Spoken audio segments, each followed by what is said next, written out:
आदाब, KP news 24x7 में आपका स्वागत है। मैं मुस्तफा आदिल। आइए सबसे पहले देखते हैं मुख्य समाचार। बेंगलुरु में वंदे भारत ट्रेन पर शरारती तत्वों ने किया पथराव, खिड़कियों के शीशे चटके। जर्मन चांसलर शोलेज के दौरे के बीच बेंगलुरु में ट्रैफिक एडवाइजरी जारी। शराब नीति केस, सीबीआई दफ्तर में मनीष सिसोदिया से पूछताछ। हम सत्याग्रही और बीजेपी आरएसएस वाले सत्याग्रही हैं। छत्तीसगढ़ में आयोजित 85वीं कांग्रेस महाधिवेशन में बोले राहुल गांधी। होली पर वोकल फॉर लोकल, मन की बात में प्रधानमंत्री नरेंद्र मोदी ने किया आह्वान।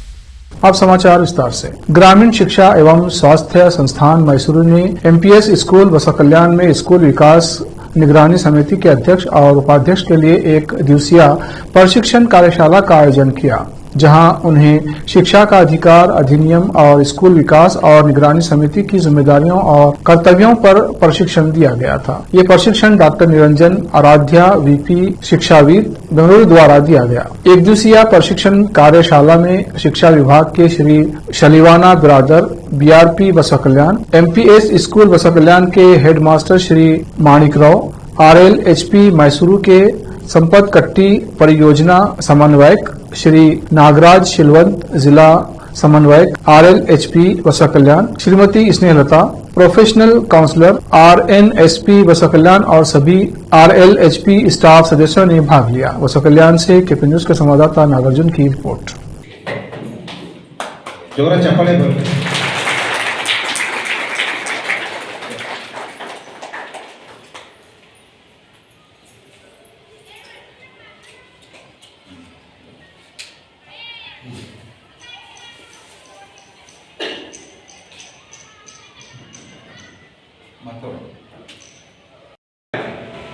ಅದು ಶಿಕ್ಷಣಕ್ಕೂ ಅನ್ವಯಿಸುತ್ತೆ. ನಾನು ನಿನ್ನೆ ಚಿಂಚೋಳಿಲಿದ್ದೆ. ಏನ್ ತಲೆ ತಗ್ಸೋ ವಿಚಾರ ಅಂದ್ರೆ, ಸುಮಾರು ಶಾಲೆಗಳಲ್ಲಿ ಶೂನ್ಯ ಶಿಕ್ಷಕರೇ ಇಲ್ಲ. ಈಗ ನಮ್ಮ ಗೆಳೆಯರು ಮಾತಾಡ್ತಿದ್ರಲ್ಲ, SDMCಗಳೆಲ್ಲ ಮಾಡೋದು ಒಂದು ಫಂಡಮೆಂಟಲ್ ರೈಟ್ ಅಂದ್ರೆ, ನನಗೆ ಹಕ್ಕಿದೆ ಅಂದ್ರೆ ಕೊಡ್ಬೇಕಾದವ್ರು ಯಾರು? सरकार ಅದನ್ನ ಮಾಡಬೇಕು। बेंगलुरु में कुछ लोगों ने तेज रफ्तार ट्रेन वंदे भारत एक्सप्रेस पर पत्थर फेंके, इससे ट्रेन की खिड़कियां क्षतिग्रस्त हो गईं। पश्चिम रेलवे ने एक बयान जारी कर इसकी जानकारी दी है। ट्रेन कर्नाटक के मैसूरू से तमिलनाडु की राजधानी चेन्नई जा रही थी। रेलवे ने कहा कि घटना में कोई घायल नहीं हुआ है। पुलिस में मामला दर्ज कर लिया गया है। डीएमआरसी के एक वरिष्ठ अधिकारी ने कहा, ट्रेन संख्या 20608 मैसूरू चेन्नई वंदे भारत एक्सप्रेस पर कुछ शरारती तत्वों ने पथराव किया, इससे ट्रेन के एक डिब्बे की 2 खिड़कियां क्षतिग्रस्त हो गई। घटना आज कृष्णराजपुरम और बेंगलुरु छावनी रेलवे स्टेशनों के बीच हुई है। हाल ही में वंदे भारत एक्सप्रेस ट्रेनों पर पत्थर फेंकने की घटनाएं लगातार सामने आई हैं। रेलवे सुरक्षा बल ने दक्षिण पश्चिम रेलवे के बेंगलुरु मंडल में जनवरी में ट्रेनों में पथराव के 21 मामले और फरवरी में ऐसे 13 मामले दर्ज किए। भारत दौरे पर आए जर्मनी के चांसलर ओलाफ शोलेज रविवार को कर्नाटक के बेंगलुरु में होंगे। यहां वे अलग अलग कार्यक्रमों में हिस्सा लेंगे। इसके मद्देनजर बेंगलुरु पुलिस ने शहर में ट्रैफिक एडवाइजरी जारी की है। ट्रैफिक पुलिस ने जिन सड़कों के सुबह 11 से शाम 6 बजे तक के लिए बंद किया है, उनमें Bellary road, Mekhri circle, Kaveri theatre junction, Ramana Maharshi road, infantry road, Cubbon road, HAL old airport road, Whitefield main road, HAL से लेकर कियारपुर तक ring road, Doddanekundi road, ग्रोफाइड India road, Queens road, Raj Bhavan road, MG road, Indira Nagar, 100 feet road और ओल्ड मद्रास रोड शामिल हैं। इन मार्गों पर दोनों तरफ से वाहनों की आवाजाही बंद रहेगी। शराब नीति मामले में दिल्ली के डिप्टी सीएम मनीष सिसोदिया पूछताछ के लिए सीबीआई के सामने पेश हुए।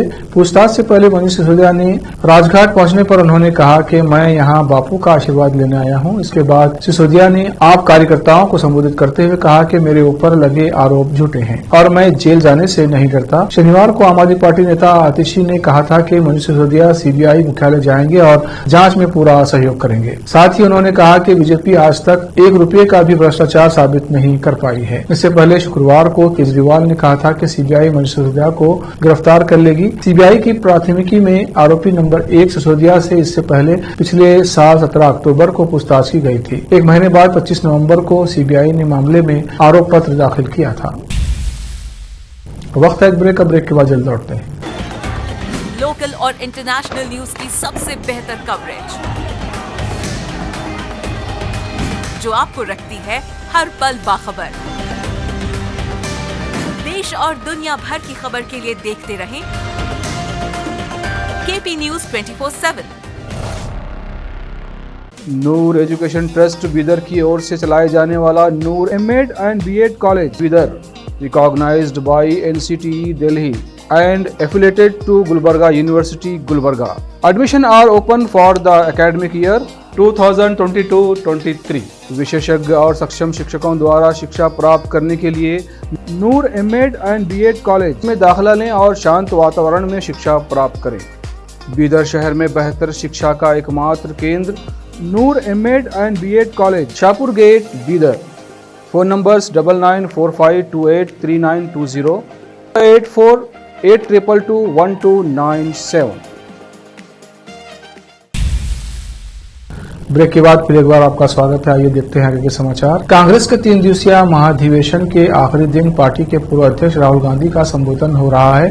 राहुल ने इस दौरान भारत जोड़ो यात्रा के अपने अनुभवों को साझा किया। राहुल ने कहा, मैंने कन्याकुमारी से श्रीनगर तक भारत जोड़ो यात्रा की। भले ही वीडियो में आपने मेरा चेहरा देखा हो, लेकिन असल में हमारे साथ लाखों लोग चले। हर मौसम, बारिश, गर्मी और बर्फ में हम सब एक साथ चले। पंजाब में एक मैकेनिक आकर मुझसे मिला, तब मैंने उसके हाथ पकड़े और उसकी सालों की तपस्या, उसका दर्द और दुख मैंने पहचान लिया। हम सत्याग्रही हैं और भाजपा आरएसएस वाले सत्ताग्रही हैं। इस दौरान जैसे ही मैं लाखों किसानों से हाथ मिलाता था, उन्हें गले लगाता था, एक ट्रांसमिशन सा हो जाता था। शुरुआत में बोलने की जरूरत होती थी कि क्या करते हो, कितने बच्चे हैं और क्या क्या मुश्किलें हैं। 1-1.5 महीने ये चला और उसके बाद बोलने की जरूरत नहीं पड़ती थी, लेकिन जैसे ही हाथ पकड़ा, गले लगे, उनका दर्द 1 सेकंड में समझ आ जाता था। जो मैं उनसे कहना चाहता था, बिना कुछ बोले वो खुद ही समझ लेते थे। इसी के साथ राहुल ने कहा कि 52 साल हो गए, मेरे पास घर नहीं। रोज सोचता था कि कैसे 3500 किलोमीटर चलूंगा, लेकिन शुरुआती 15 दिन में मेरी सोच बदल गई। अपनी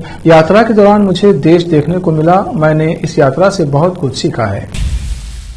प्रधानमंत्री नरेंद्र मोदी ने रविवार को कहा कि मन की बात कार्यक्रम जन भागीदारी की अभिव्यक्ति का अद्भुत मंच बन गया है। उन्होंने कहा कि जब समाज की शक्ति बढ़ती है तो देश की शक्ति भी बढ़ती है। आकाशवाणी के मासिक रेडियो कार्यक्रम मन की बात की 98वीं कड़ी में संवाद के इस माध्यम से उन्होंने पारंपरिक खेलों और भारतीय खेलों को बढ़ावा दिए जाने सहित अपने विभिन्न आह्वानों का उल्लेख किया और कहा कि लोगों ने इनमें बढ़ चढ़कर भागीदारी की। ज्ञात हो कि विपक्षी दल मन की बात कार्यक्रम की अक्सर आलोचना करते हैं और आरोप लगाते हैं कि प्रधानमंत्री सिर्फ अपने मन की बात करते हैं, जनता की नहीं सुनते। प्रधानमंत्री ने इस दौरान टेली कंसल्टेशन का भी जिक्र किया और कहा कि भारत के लोगों ने तकनीक को कैसे अपने जीवन का हिस्सा बनाया है। ये इसका जीता जागता उदाहरण है। उन्होंने कहा, हमने देखा है कि कोरोना के काल में ई संजीवनी ऐप के जरिए टेली कंसल्टेशन एक बड़ा वरदान साबित हुआ है। कला, संस्कृति एवं युवा विभाग बिहार सरकार के तत्वावधान में जिला प्रशासन सारण द्वारा आयोजित जिला स्तरीय दक्ष स्कूल हैंडबॉल प्रतियोगिता का आयोजन मशरक नगर पंचायत के +2 उच्च विद्यालय मशरक में हुआ। प्रतियोगिता का उद्घाटन मशरक प्रखंड प्रमुख रवि प्रकाश सिंह मंटू, नगर पंचायत के मुख्य पार्षद सोहन महतो और थाना पुलिस जमादार उपेंद्र कुमार ने संयुक्त रूप से खेल मैदान का पूजन एवं खिलाड़ियों से परिचय प्राप्त कर किया। आगत अतिथियों का स्वागत जिला प्रशासन की ओर से प्रतियोगिता के संयोजक संजय कुमार सिंह ने मोमेंटो प्रतीक चिन्ह देकर किया। जिला खेल पदाधिकारी रजनीश कुमार राय ने प्रतियोगिता में शामिल होने पहुंचे मशरक, बनियापुर, मरहौरा, तरैया, इसवापुर, पानापुर एवं लहदादपुर प्रखंड के 150 से अधिक खिलाड़ियों को ऑनलाइन बेहतर प्रदर्शन की शुभकामनाएं दी। हालांकि स्थानीय पदाधिकारी एवं मेडिकल टीम के प्रतियोगिता में नहीं पहुंच पाए। सफाई के साथ पेयजल टंकी की व्यवस्था नगर पंचायत के कार्यपालक पदाधिकारी द्वारा कराया गया। जिला प्रशासन द्वारा आयोजित प्रतियोगिता का संचालन जिला हैंडबॉल संघ के सचिव सह प्रतियोगिता संयोजक संजय कुमार सिंह ने किया। मौके पर प्रति अवकाश प्राप्त प्रधानाचार्य मुरली मनोहर सिंह, विद्यालय के शिक्षक प्रभात चंद्र जितेंद्र भूषण, महेश पोद्दार, वार्ड पार्षद सिकंदर कुमार, हैंडबॉल के राष्ट्रीय तकनीकी पदाधिकारी रितेश कुमार सिंह, रेफरी अभिषेक कुमार सिंह, आकाश कुमार, शिवानी सिंह, रीना पासवान, आनंद प्रताप पटेल, निधि कुमारी ने किया। सभी आयु वर्ग के फाइनल मुकाबले में मशरक एवं बनियापुर प्रखंड का रोमांचक मुकाबला हुआ। बालक एवं बालिका अंडर 19 आयु वर्ग में मशरक प्रखंड विजेता एवं बनियापुर उप विजेता रहा। बालक एवं बालिका अंडर 14 आयु वर्ग में बनियापुर विजेता जबकि मशरक उप विजेता रहा। बालक अंडर 17 आयु वर्ग में मशरक प्रखंड विजेता एवं बनियापुर उप विजेता रहा, जबकि बालिका वर्ग में बनियापुर विजेता और मशरक उप विजेता रहा। विजेता उप विजेता प्रतिभागियों को मेडल एवं ट्रॉफी देकर सम्मानित किया गया। केपी न्यूज के लिए संत कुमार गोस्वामी की रिपोर्ट। उच्च विद्यालय मशरक के प्रांगण में बिहार सरकार द्वारा चलाई जा रही दक्ष खेल प्रतियोगिता का शुभारंभ हमने किया। जिला में खेल होनी चाहिए जो मशरक के उच्च विद्यालय में आज हो रहा है, मशरक के लिए गौरव की बात है। बहुत ही अच्छा लगा हमको कि इस मशरक के हम मशरक प्रखंड प्रमुख हैं और जिला स्तरीय जो जिला में होनी चाहिए खेल वो आज दक्ष मशरक के इस उच्च विद्यालय के प्रांगण में खेला जा रहा है। हम दोनों टीम के बच्चों को बधाई देंगे कि आप लोग बढ़िया सुंदर खेल का प्रदर्शन करें और जितने भी लोग यहाँ पर इस खेल को देख रहे हैं सब उन लोगों से लाभान्वित है। बहुत बहुत धन्यवाद। रामपुर प्रधानमंत्री जन कल्याण योजना के प्रदेश अध्यक्ष बने संदीप अग्रवाल सोनी पद मिलने के बाद लखनऊ से रामपुर अपने गृह जनपद रामपुर पहुंचे, जहां कार्यकर्ताओं ने उनका जोरदार स्वागत किया। ढोल नगाड़ों के साथ फूल मालाएं डाली गईं और साथ ही सभी कार्यकर्ताओं ने बधाई दी। गौरतलब हो कि संदीप अग्रवाल सोनी रामपुर में उद्योग व्यापार प्रतिनिधि मंडल के राष्ट्रीय अध्यक्ष हैं और जो व्यापारी समाज के लिए हर संभव मदद के लिए कार्य करते रहते हैं। इसके अलावा संदीप अग्रवाल सोनी ने मीडिया से बात करते हुए कहा कि प्रधानमंत्री जन कल्याण योजना का प्रदेश अध्यक्ष मुझे बनाया गया है, जिसमें सरकार की 150 से ज्यादा योजनाएं हैं, जिसको हम आगे बढ़ाएंगे और जन जन तक पहुंचाएंगे। ये हमारा लक्ष्य है। संदीप अग्रवाल सोनी प्रदेश अध्यक्ष प्रधानमंत्री जन कल्याण योजना ने इस संबंध में बताया। रामपुर से नाजिम अली की रिपोर्ट। आज जो है काफी खुशी का माहौल देखने को मिल रहा है। क्या है पूरा मामला? आज लखनऊ से जो जनपद रामपुर में अपना आगमन हुआ, हमारा अपना शहर है। यहाँ पे हमारे समस्त कार्यकर्ताओं, व्यापार मंडल के समस्त पदाधिकारियों ने, व्यापारियों ने, साथियों ने भव्य स्वागत किया है। ये मैं इनका बहुत बहुत हार्दिक आभारी हूँ। माननीय प्रधानमंत्री जन कल्याण अभियान जो जिस प्रकार से योजनाओं पर चल रहा है, उस अभियान का मुझे प्रदेश की जिम्मेदारी दी गई है।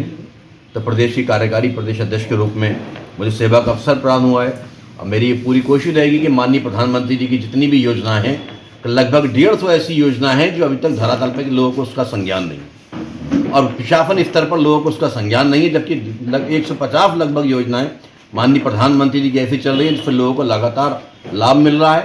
तमाम ऐसी योजनाएं जिसका लाभ लोगों को नहीं जो लोग नहीं ले पा रहे हैं, उनको संज्ञान में ला करके उनकी आवश्यकताओं को, उनकी ज़रूरतों को महसूस करते हुए उनको लाभान्वित कराया जाएगा।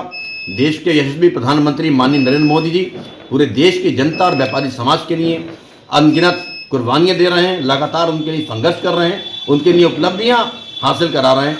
तो हम भी उनके एक छोटे से मिशन के रूप में उत्तर प्रदेश की जिम्मेदारी लेकर के इस मिशन को कार्यान्वित कराने के लिए, लोगों को उसको आम जनमानस को लाभान्वित कराने के लिए पूरे प्रदेश में अपना ये अभियान घूमना है। प्रत्येक जनपद के अंदर जाने के बाद अभियान के तहत लोगों को लाभान्वित कराना है और अपने भारत देश के प्रधानमंत्री माननीय नरेंद्र मोदी जी के हाथों को मजबूत करना है।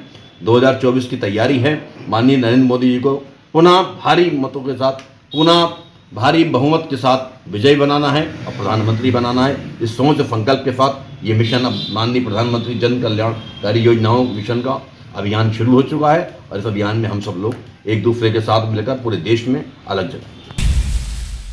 अब वक्त है एक और ब्रेक का। ब्रेक के बाद जब लौटते हैं, लोकल और इंटरनेशनल न्यूज की सबसे बेहतर कवरेज जो आपको रखती है हर पल बाखबर। देश और दुनिया भर की खबर के लिए देखते रहें KP news 24/7। Noor education trust Bidar की ओर से चलाए जाने वाला Noor MEd and BEd college Bidar recognized by NCTE Delhi and affiliated to Gulbarga University, Gulbarga. Admission are open for the academic year 2022-23. विशेषज्ञ और सक्षम शिक्षकों द्वारा शिक्षा प्राप्त करने के लिए नूर एमएड एंड बीएड कॉलेज में दाखिला लें और शांत वातावरण में शिक्षा प्राप्त करें।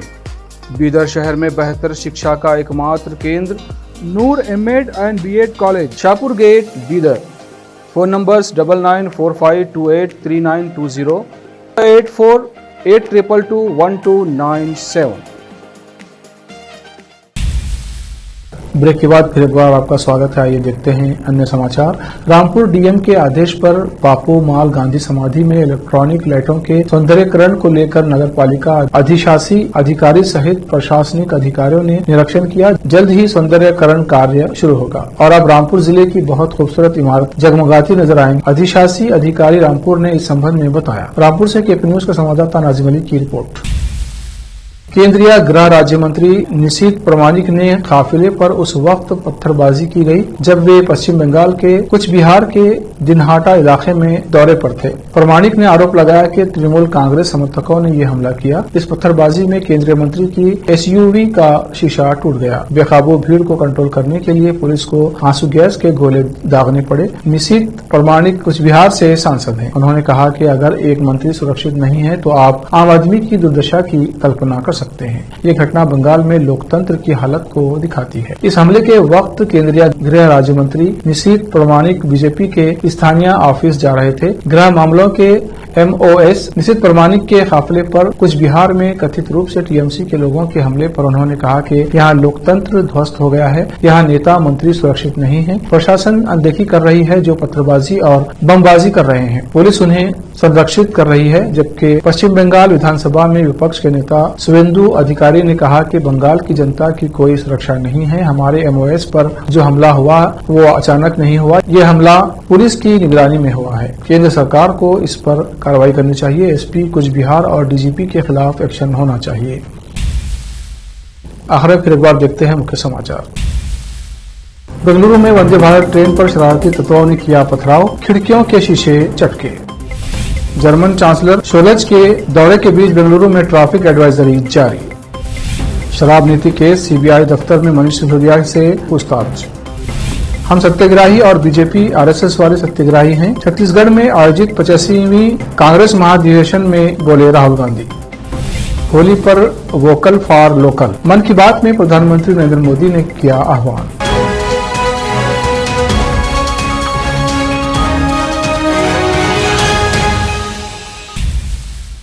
केपी न्यूज में इतना ही। देश प्रदेश के समाचारों के लिए देखते रहिए केपी न्यूज 24/7। धन्यवाद।